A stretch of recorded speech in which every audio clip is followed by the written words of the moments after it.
If you keep quitting on yourself, even though you said this time would be different, you're not lazy. You're not broken. You're just carrying more than you think. And if you stick with me until the end, I'm going to walk you through exactly why follow through is so hard for you right now and how you can shift it without burning yourself out.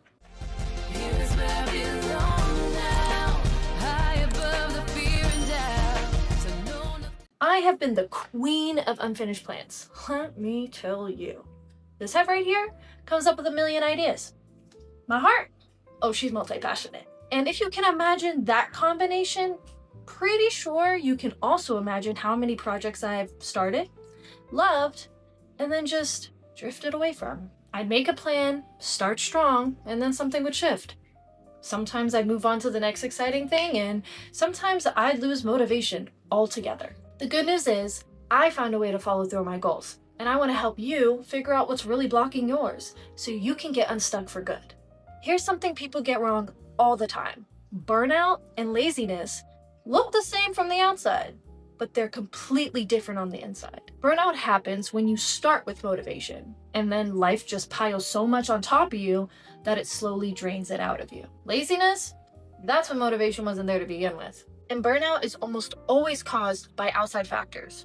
The environment you're in, the pressure you're under, not because you're a bad or unmotivated person. Social media plays a huge role in this. It tells you to go faster, do more, and prove yourself every single day. If you're not posting something amazing, then you're probably scrolling. And scrolling can either drain you or inspire you. And because we live in a culture that is obsessed with instant gratification, if we don't see progress happening right away, we think that we're failing.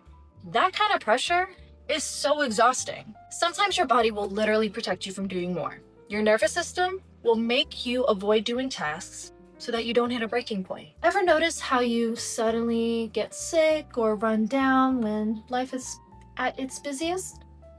Yeah, that's your body forcing you to rest because you couldn't make the decision yourself. This is why having the right support and structure is so important. I work with women who have felt stuck for years, but the moment we break their big goals into simple, doable steps, and they know they have somebody walking right beside them during this journey, everything changes. Here's another big reason follow through falls apart.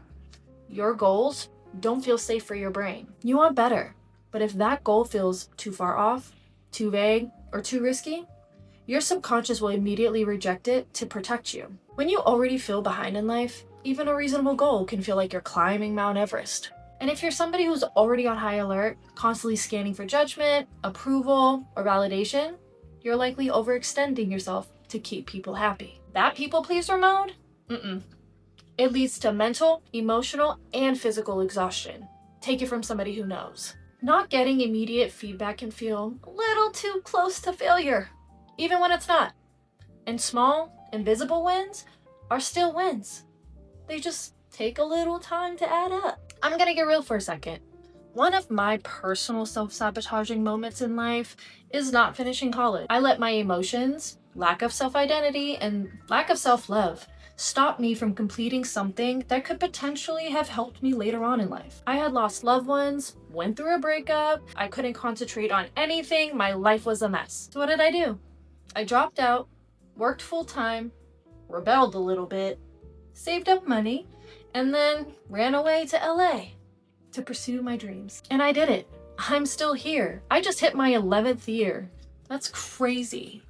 But sometimes I think about how finishing my degree could have opened more doors for me. And also how I wish I'd found healthier ways of coping with the overwhelm that I was feeling back then. The last reason you might keep quitting is you're just trying to do everything on your own. I know you're an independent girl, okay? I get it. And if you want it done right, you gotta do it yourself. Queen Virgo herself over here. I get it. No systems, no check-ins, no accountability. When you don't have a clear plan, small tasks can feel huge. And you get lost focusing on things that don't actually move you forward. And here's the truth about motivation. It doesn't come first. It shows up after discipline. Once you start doing the thing and see progress, that's when motivation builds. When I'm not feeling it, I like to remind myself of the reward. If it's the gym, I say something like, that body you want? Oh, that happens in the gym. So get up and let's go. And then I treat myself afterwards. You don't need someone to do the work for you, but having someone walk beside you, now that changes the game. When you've got someone checking in, holding you accountable, and celebrating even the smallest wins, the process just feels lighter, and you feel less alone. I needed that kind of person in my own life, so I became her. I believe you can do and have anything you want, and I love helping people shift from, I can't, to watch me. Helping women see in themselves what I see is the best feeling in the world. You don't need more willpower. You need more belief. You don't need to hustle harder. You need a plan you'll actually stick to. And if no one's ever supported you before, let me be the first to say, you're not meant to do this alone.